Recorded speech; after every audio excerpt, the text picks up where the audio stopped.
இவருக்கும் வணக்கம். இன்றைக்கி நான் படிக்க போகிற புத்தகம் சுஜாதா அவர்களின் நுழைவுத் தேர்வு. இந்த மாதிரி நிறைய கதைகள் தெரிஞ்சுக்க எல்லோரும் மறக்காமல் நூல்வாசம் சேனலை சப்ஸ்கிரைப் பண்ணிக்கோங்க.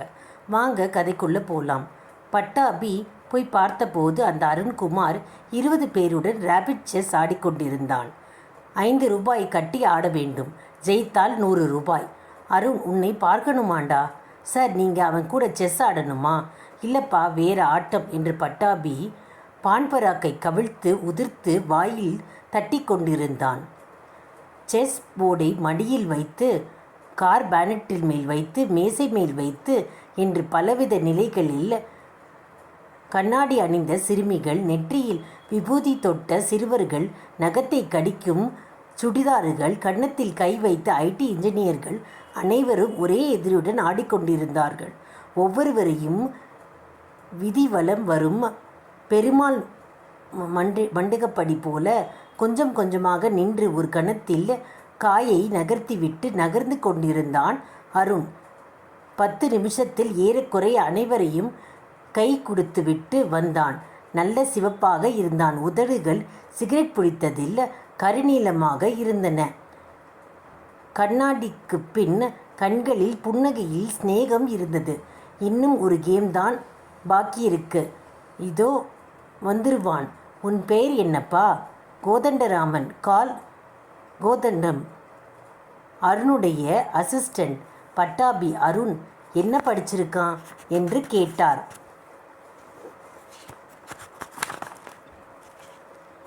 Drop out sir.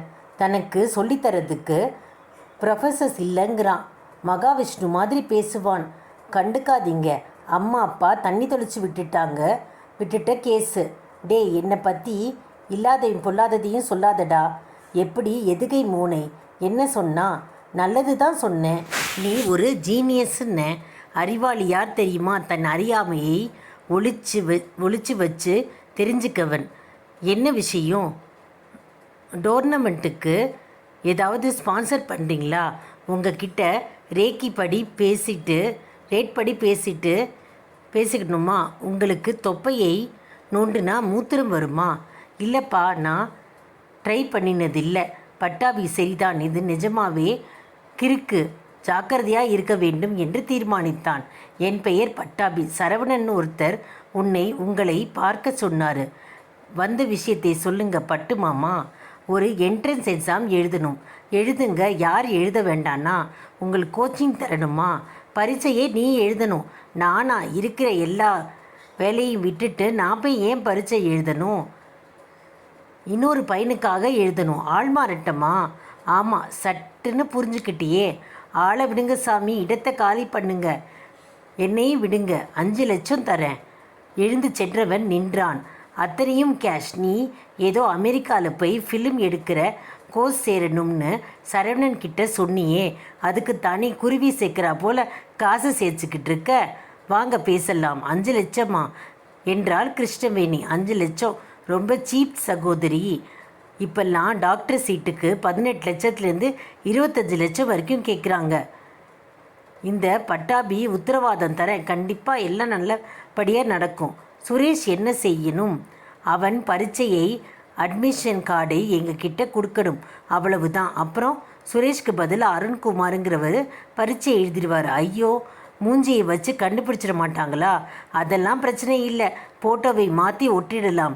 பாரு வேணி, உன் மகன் டாக்டர் ஆடுங்கிறது தான் உன் கணவர் டாக்டர். அவருடைய கடைசி ஆசை. அதை நம்ம நிறைவேற்ற வேண்டாமா?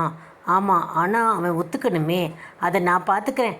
சுரேஷ் பூச்சி சொன்னால் ஒன்று சொல்லாமல் கேட்டுப்பான். எதுக்கும் அந்த பையன் இதை செய்ய சம்மதிக்கிறான். ரிஸ்க்கு இல்லையா பட்டாபி? அதான் சொன்னனே, அவன் ஒரு மாதிரி மேதை. என்னை ஒரு கேள்வி கேட்டான் பாரு. வேண்டாம். போன வருஷம் ஆல் இண்டியா ஸ்டேட்டில் இவன் தான் மார்க் வாங்கி நல்லா பாஸ் ஆகியிருக்கான். ஆனால் எந்த வேலைக்கும் சேரல. திடீர்னு மனசு மாறி நான் போய் ஷூட் எடுக்க போகிறேன், அமெரிக்காவில் போய் படிக்க போகிறேன்னு கொஞ்சம் கொஞ்சமாக காசு சேர்த்துக்கிட்டு இருக்கான். மூணாவது மனுஷன் மூலமாக எனக்கு அவனை பற்றி தெரிய வந்துச்சு. அதனால தான் போய் கேட்டேன். பணம் எப்போ வேணும்? பரீட்சை எழுதி முடித்ததுக்கு அப்புறமாட்டி கொடுத்தா போதும், ஏமாற்ற மாட்டான். என்ன சுரேஷ், எப்படி இருக்க? நல்லா இருக்கேன் பட்டாபி மாமா என்றான். பயந்த சுபாவம் என்பது கண்களில் தெரிந்தது. +2வில் 2 கட்டானாக மார்க். அதனால் தாய்க்கு எந்த தந்த ஏமாற்றத்தை அவன் நிமிர்ந்து பார்க்க முடியவில்லை. தாயின் முகத்தை நிமிர்ந்து பார்க்க முடியவில்லை. காட்டாங்குளத்தில் ஒரு பிஎஸ்சி கிடைக்கும் போல இருக்குது, அதற்காக அலைஞ்சிக்கிட்டு இருக்கேன். இல்லைன்னா திருச்சியில் ஒரு காலேஜில் சைக்காலஜியோ ஜுவாலஜியோ விதவிதமாக கோர்ஸை தேடிக்கிட்டு இருக்கேன் என்று கூறினான். ஒன்று என்ட்ரன்ஸ் எக்ஸாமின் ஐடி கார்டை கொடு. எதுக்கு மாமா? நான் எழுத போகிறதில்லையே. குடேன், பரீட்சை எழுதாமலே பாஸ் பண்ண வச்சிருவான் பட்டாபி மாமா. அவன் கண்கள் விரிந்தன. எப்படி சாத்தியம்? ஏற்பாடு செய்யலாம். லஞ்சமா? இல்லை, வேறு ஒரு டெக்னிக். பரீட்சை எழுதாமலே வா, அந்த பரீட்சையை எல்லாம் நான் பார்த்துக்கிறேன். நீ எக்ஸாம் ஹால் டிக்கெட்டு மட்டும் கொடுத்தா போதும். அதுக்கப்புறம் எக்ஸாம் ஹால் பக்கம் திரும்பி கூட பார்க்காமது அங்கே பக்கம் வரவே வராத. ஆர் யூ ஷியோர் மாமா? இது தப்பு இல்லையா? பாரு, தப்பு ரைட்டு அதெல்லாம் பார்க்க முடியாது. நீ வாங்கின 880 மார்க்கை வச்சு எதுவும் இது கிடைக்காது. அவன் சீட்டு கிடைக்காது. அவன் 109 179ன்னு மார்க்கு 190ன்னு மார்க் எடுத்துக்கிட்டு இருக்கான். நமக்கெல்லாம் கோட்டா கிடையாது. தெரிஞ்ச விஷயமாச்சே. உங்கள் அப்பா கடைசி ஆசை நீ டாக்டர் படிக்கணுங்கிறது தான். லஞ்சம் கொடுக்கணுன்னா 25 லட்சத்துக்கு மேலே கொடுக்கணும். அதனால தான் இந்த வழி. அவன் மேற்கொண்டு கேட்க விரும்பவில்லை. அலமாரியில் தான் எங்கேயோ வச்சுருந்தேன். என் கார்டை எடுத்து கொடுக்கட்டுமாம்மா? மாமா, நீங்கள் சொல்கிறது அவ்வளவு சுலபம் இல்லை. கிருஷ்ணவேணி வீட்டு பத்திரத்தையும் கொஞ்சம் நகைகளையும் அடகு வைத்துவிட்டு 5,50,000 புரட்டி கொடுத்தாள். சுரேஷ் 2 லட்சம் பேர் எழுதிய பரீட்சையில் 3ஆவதாக பாஸ் பண்ணி பட்டாபி ஒரு பார்ட்டி ஏற்பாடு செய்திருந்தார். அவன் சுரேஷின் சிநேகிதர்கள் வந்திருந்தார்கள். எப்படிடா, அந்த ரகசியத்தை எங்ககிட்டையும் சொல்லேன்டா. பட்டாபி பதில் சொன்னான். வருஷம் பூரா தினமும் காத்தாலே எந்திரிச்சு 1 மணி நேரம், மாலையில் 1 மணி நேரம் படித்தான். கடைசி 3 மாதம் கோச்சிங் கிளாஸ் போனான். எப்படி சுரேஷ்? எங்கள் கூட தானே கிரிக்கெட் ஆடிட்டு இருந்தான். சுரேஷ் வாசலை பார்த்து கொண்டிருந்தான். அருண்குமார் 8:30க்கு வந்துடுவான். சிகரெட்டை மிதித்துவிட்டு அணைத்துவிட்டு உள்ளே வந்தான். சுரேஷின் கையை குலுக்கினான். ஏதோ ஓபி அடித்து பாஸ் பண்ணிட்டேன் என்றான். பட்டாபி இருக்காரா? அதோ அங்கே இருக்காரு. நீ வா, உள்ளே போகலாம். எதையாவது உளறி வச்சிடாத. கேஷ் கொண்டு வந்துட்டீங்களா? பெட்டியில் இருக்கு. 50,000 எக்ஸ்ட்ராவே இருக்குது. அம்மாவுக்கு ரொம்ப சந்தோஷம். அந்த மதுப்பிரியாவை சந்திக்கலாமா? தேவையில்லை. எப்படியும் 3ஆவது ரேங்க் வந்துட்டல, அது போதும். எனக்கு அதில் சந்தோஷமே இல்லை. எனக்கு முன்னாடி நல்லா படித்தவங்க 2 பேர் இருக்காங்க. ஏதோ நான் தப்பு பண்ணிட்டேன். ஏதோ பென்சில் குறைன்னு நினைக்கிறேன். நம்ம இந்த மார்க்கை திருப்பியும் இதுக்கு கொடுப்போமா? ரீகரெக்ஷனுக்கு. அதெல்லாம் வேண்டாம். தலை தப்பிச்சது தம்புரான் புண்ணியம். சிக்குனா நம்மளை விட மாட்டாங்க. சிக்கனா என்னை விட மாட்டாங்க. சிக்கன் சாப்பிடு. நான் ஹிட்லர் மாதிரி வெஜிடேரியன் சாமி. எனக்கு வேறு வேலை இருக்குது. ஒரு ஜெர்மன் ஃபிலிம் ப்ரொடக்ஷனில் இருக்குது என்று பெட்டியை வாங்கி கொண்டு புறப்பட்டு சென்றான். அவர்கள் எல்லோரும் புஃபே சாப்பிட்டு வீட்டில் கலகலப்பாக பேசி கொண்டிருந்தார்கள். எந்த காலேஜில் சேர போகிற? எதில் வேணும்னாலும் சீட்டு கிடைக்கும். எம்எம்சி அவள் அப்பா படித்தது. இன்னும் தீர்மானிக்கலை என்றார் பட்டாபி. என்னடா நீ பேச மாட்டேங்கிற? அவரே பதில் சொல்லிக்கிட்டு இருக்காரு. அவரா பரீட்சை எழுதினாரு? சுரேஷ், மாமா ரொம்ப நேரமாக அங்கே ஒரு ஆசாமி உட்காந்துருக்காரு. அந்த டேபிளில் என்னென்னு பாருங்களேன். பட்டாபி பார்த்தார். தனியாக ஒரு மேசையில் உட்கார்ந்திருந்தவரை அணுகி, சார் உங்களுக்கு யார் வேணும்? சுரேஷுங்கிறவரை பார்க்கணும் என்றவர் 45 சொச்சம் வயசு இருக்கலாம். அவர் கிராப்பு தோரணை அதிகாரம் காட்டியது. நீங்கள் யாரு நான் தெரிஞ்சுக்கலாமா? என் பெயர் Manohar, state police CID branch inspector. ஒரு இன்வெஸ்டிகேஷன் பண்ண வந்திருக்கேன். சுரேஷை பார்க்கணும். பட்டாபி பதறாமல், அதுக்கு சுரேஷ் எதுக்கு? அந்த பையனை காட்டுங்க முதல்ல. எதுக்கு? எக்ஸாம் எழுதியிருக்கான், அதை பற்றி தான் விசாரிக்கணும். அவன் கார்டில் வேறு ஃபோட்டோ இருந்துச்சு, வந்து எக்ஸாம் எழுதுனது வேறு யாரோங்கிற ஒரு சந்தேகம். இப்போ எப்படி சார் காட்ட முடியும்? பார்ட்டி நடந்துக்கிட்டு இருக்கே. சரி, நாளைக்கு கொண்டாந்து ஸ்டேஷனில் காட்டுங்க. நீங்கள் யார்? சுரேஷோட மாமா. அவசரம் இல்லை, வீட்டில் பார்ட்டி முடிச்சிருங்க, அதுக்கப்புறம் வந்து காட்டுங்க. Good night. பார்ட்டியை என்ஜாய் பண்ணுங்க. பட்டாபி சுரேஷை தனியாக அழைத்தார். யார் மாமா அது? சுரேஷ். நாளைக்கு காலையில் அந்த ஆசாமி வந்து ஐடி கார்டு கேட்டால் தொலைஞ்சு போச்சு, தேடின அப்புறம் தரேன்னு சொல்லிவிடு. எக்காரணத்தை கொண்டும் ஐடி கார்டை கொடுத்துடாத. என்னாச்சு பட்டாபி மாமா என்று குரல் நடுக்கத்துடன் கேட்டான். அது வந்து ஒரு மாதிரி பிரச்சனை ஆயிடுச்சு, கவலைப்படாத, சமாளிச்சிருவான். மச்சலாம் அம்மா இங்கே. கிருஷ்ணவேணி ஒரு பட்டுப்புடவை கட்டிக்கொண்டு எல்லாரிடம் சந்தோஷமாக பேசிக்கொண்டிருந்தார். பட்டாபி அவளை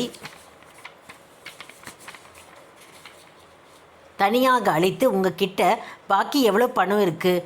1000 2000 இருக்கும், பார்ட்டிக்கே சரியாக போயிடும். போராதே. எதுக்கு பட்டாபி? இல்லை, ஒரு சிஐடி இன்ஸ்பெக்டர் விசாரிக்க வந்திருக்காரு. சுரேஷ் கைகளை நடுங்க. எல்லாம் உன்னால தான் டாக்டர் ஆகணும்னு உசுரை பிடுங்கினேன். இப்போ பார்த்தியா, ஜெயிலுக்கு போக போகிறேன். ஐடி கார்டு கிடைக்கல, தூக்கி எறிஞ்சாச்சுன்னு சொன்னால் ஒன்றும் பண்ண முடியாது. அப்போது சந்தேகப்பட மாட்டாங்களா? ஒரிஜினல் ஜெராக்ஸ் வச்சுருந்தா இரு நீயே உங்கள் அப்பன் குதிரைக்குள்ளே இல்லைன்னு சொல்லிட போல இருக்கே. என்னை கொஞ்சம் யோசிக்க விடு. கிருஷ்ணவேணி, உனக்கு புரியலை? இல்லை என்றாள். ஒன்றும் பிரச்சனை இல்லை, காரணத்தை நான் எல்லாத்தையும் பார்த்துக்கிறேன். அவன் யார், என்ன பேருன்னு எப்படி அப்சர்வ் பண்ணினாங்கன்னு காத்தால தெரிஞ்சுக்கலாம். பட்டாபி, அவன் லஞ்சம் கேட்டாலும் காசு இல்லையே, அந்த பையன்கிட்ட கேட்டு பார்க்கலாம், கொடுப்பானா? என்ன பட்டாபி, நீ தானே இதில் எங்களை மாட்டி விட்ட? ஆமாம், நான் தான் மாட்டி விட்டேன். நல்லது நினச்சி இந்த வேலையை செஞ்சேன். உங்கள் பையன் ஒழுங்காக படிச்சிருக்கணும்ல. சுரேஷ் விம்மி அழ ஆரம்பித்தான். இரு நீ அழாத. ஜெயிலுக்கு போகிறதா இருந்தாலும் நான் தான் போகணும். உனக்கு ஒன்றும் ஆகாது. அவங்களுக்கு எவ்வளவு தெரியும்னு நமக்கு தெரியலையே. இன்னும் என்னன்னு நான் விசாரிச்சுட்டு சொல்கிறேன். கண்டுபிடிச்சிட்டாங்களா அடடா என்றான் அருண்குமார். மந்தவெளியில் 3வது மாடியில் அவனுடைய ஒரு ஃப்ரெண்டுடன் டிவி பார்த்து கொண்டிருந்தான். கண்டுபிடிச்சதா தெரியல, சந்தேகத்தில் விசாரிக்க வந்திருக்காங்க. லஞ்சம் கேட்டால் அந்த அம்மா கிட்ட மேற்கொண்டு பணம் இல்லை, என்ன செய்கிறதுன்னு முழிக்கிறோம். நீ எங்களுக்கு உதவ முடியும். அருண்குமார், பணத்தை நான் அப்படியே வச்சிருக்கேன், பெட்டி கிடக்கிறது பாரு, திறந்து கூட பார்க்கல. அதை எடுத்துக்கிட்டு போயிடு. ஏதாவது பிரச்சனை என்ன காட்டி கொடுத்துறாத. அவங்க என்னை வந்து விசாரித்தா ஜெயா டிவி, விஜய் டிவி, எல்லா டிவிலையும் என்னோடய ஃபோட்டோ வரும், விசாரிக்குவாங்க. தீவிரவாதி மாதிரி மூஞ்சியை மூடிக்கிட்டு என்னால் போக முடியாது. அதெல்லாம் ஒன்றும் ஆகாது அருண்குமார். அவன் கவனம் திரையில் இருந்தது. விட்டா போச்சு. இவன் தான் எல்லாத்தையும் எழுதினான்னு சொன்னின்னா என்னை தூக்கி உள்ளே போட்டுருவாங்க. பயமுறுத்தாதப்பா. உபயோகப்படாமல் எப்போ வேணும் அந்த உபயோகப்படும் எப்போ வேணாலும் நீங்கள் அதை வந்து எடுத்துக்கலாம். சூக்கெட்ஸ் எடுத்து கிளம்புங்க. ஜேத்ரி போலீஸ் ஸ்டேஷன் வாசலில் சற்று தள்ளி ஒரு சந்தில் இன்ஸ்பெக்டர் சந்திக்க சொல்லியிருந்தார்.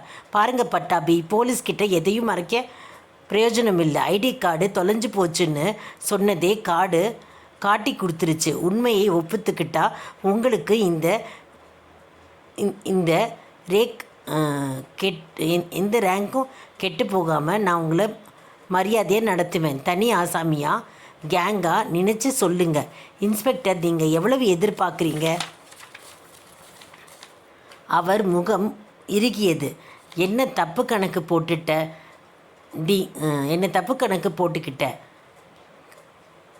போட்டுட்டீங்க பட்டாபி. வாங்க ஸ்டேஷனுக்கு வச்சு இன்ஸ்பெக்டரை பார்க்கலாம். உன் புத்தி போது பாரு. சாரி, உண்மையே சொல்லிடுறேன், அதான் எல்லாருக்கும் நல்லது. பரீட்சையை என் மருமகன் சுரேஷ் எழுதவில்லை, அருண்குமார்னு ஒரு புத்திசாலி பையன் எழுதினான். அப்படி வாங்க வழிக்கு. எத்தனை கொடுத்தீங்க? 5 லட்சம். அவன் ஏதோ படம் எடுக்கிறதுக்காக அமெரிக்கா போகணுன்னு சொல்லிக்கிட்டு இருந்தான். அவன் மட்டும் தனியாக இல்லை ஒரு கூட்டணி இருந்ததா? தனியா சாமி, அவன் விலாசம் கொடுங்க. தேவையா? அவர் கோபமாக பார்த்தார். பட்டாபி கொடுத்து விட்டார். மந்தவெளியில் ஒரு ஃப்ளாட்டில் இருக்கான். காலையில் போனால் அவன் வேலைக்கு பிஎஸ் செஸ் இதுக்கு ஆட போயிடுவான். ப்ளீஸ் அவனை ஒன்றும் பண்ணிடாதீங்க. எல்லாத்துக்கும் நான் தான் காரணம். பயப்படாதீங்க, அந்த பையன் எதுவும் செய்ய மாட்டேன். என்ன அரெஸ்ட் பண்ணுவீங்களா? அதுவும் தேவையில்லை. Case closed. ஏன் என்றான் புரியாமல். எனக்கு ஒரு மக்கு பையன் இருக்கான். வர வருஷம் என்ட்ரன்ஸ் எழுதணும் என்றார். இவ்வளோ நேரம் கேட்ட அனைவருக்கும் நன்றி.